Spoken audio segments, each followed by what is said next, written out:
देखेंगे 10th class के carbon तथा उसके यौगिक का पेज नंबर 29 का क्वेश्चन आंसर, जिसमें पहला क्वेश्चन है कि एथेनॉल से एथेनॉइक अम्ल में परिवर्तन को ऑक्सीकरण अभिक्रिया क्यों कहते हैं। यानी जब एथेनॉल से एथेनॉइक अम्ल में परिवर्तित किया जाता है तो उसको हम लोग ऑक्सीकरण अभिक्रिया क्यों कहते हैं। तो यहाँ पर देखेंगे कि ऑक्सीकरण अभिक्रिया का डिफिनेशन हम लोग एक पार्ट में पढ़ चुके हैं कि जहाँ पे ऑक्सीजन का वृद्धि होता है और हाइड्रोजन का ह्रास होता है उसे ऑक्सीकरण अभिक्रिया कहेंगे। तो यहाँ पर देखेंगे कि इसमें क्या होता है। तो हम जानते हैं कि एथेनॉल में एथेनॉल का सूत्र CH3CH2OH होता है, में 6 हाइड्रोजन है। यानी हाइड्रोजन की संख्या देखेंगे तो यहाँ 3 और 1 4, 4 और 2 6, यानी हाइड्रोजन की संख्या 6 है तथा ऑक्सीजन की संख्या 1 होता है, ऑक्सीजन 1 है।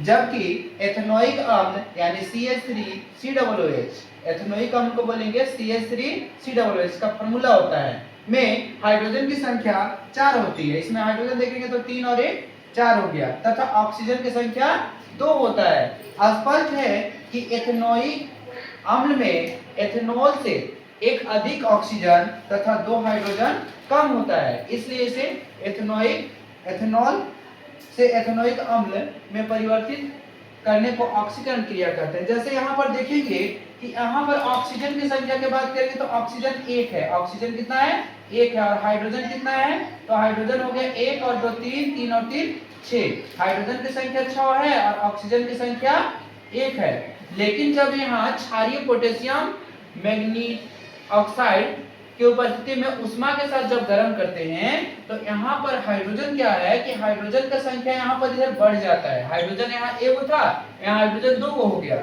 और ऑक्सीजन 2 हो गया, और हाइड्रोजन यहाँ पर 6 था लेकिन हाइड्रोजन की संख्या यहाँ पर क्या हो गया, कम हो गया। हाइड्रोजन की संख्या जब कम हो जाएगा तो कम होने के कारण और ऑक्सीजन की संख्या बढ़ने के कारण इसको हम लोग बोलते हैं ऑक्सीकरण अभिक्रिया। यानी ऑक्सीकरण अभिक्रिया का डिफिनेशन ही है कि जब किसी रासायनिक अभिक्रिया में ऑक्सीजन का योग होता हो और हाइड्रोजन का ह्रास होता हो तो उसे ऑक्सीकरण अभिक्रिया कहते हैं। इसलिए हम लोग कहेंगे कि जब एथेनॉल को एथेनोइक अम्ल में परिवर्तित किया जाता है तो एक प्रकार से ऑक्सीकरण अभिक्रिया है।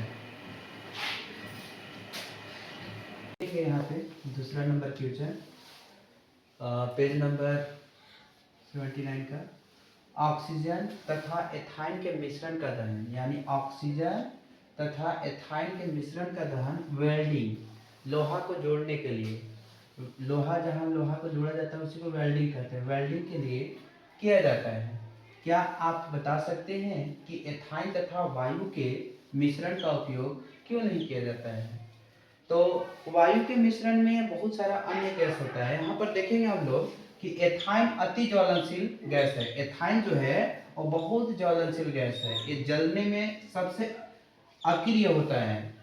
इसको यदि हवा में जलाया जाता है तो इसका पूर्ण दहन नहीं हो पाता है। जब हवा में जलाते हैं तो इसका पूर्ण दहन नहीं हो पाता है, क्योंकि ऑक्सीजन के साथ साथ हवा में बहुत सारे गैस होते हैं। जैसे मान लेते हैं कि नाइट्रोजन भी होता है, आर्गन भी होता है और अनेक तरह के गैस होता है हवा में, ठीक है, अन्य गैस भी मिले होते हैं। किंतु एथाइन के साथ ऑक्सीजन गैस प्रचुर मात्रा में होता है। एथाइन के साथ ऑक्सीजन गैस क्या होता है, प्रचुर मात्रा में होता है। इसलिए इसका उपयोग इसके मिश्रण के रूप में वेल्डिंग करने के लिए किया जाता है। जब भी वेल्डिंग किया जाएगा तो ऑक्सीजन तथा एथाइन के मिश्रण का दहन वेल्डिंग के लिए किया जाता है। यानी कि जब भी वेल्डिंग कहीं भी होता है तो ऑक्सीजन के साथ साथ एथाइन का मिश्रण का उपयोग किया जाता है, क्योंकि ये आसानी से कर पाता है, इसलिए इसका उपयोग किया जाता है।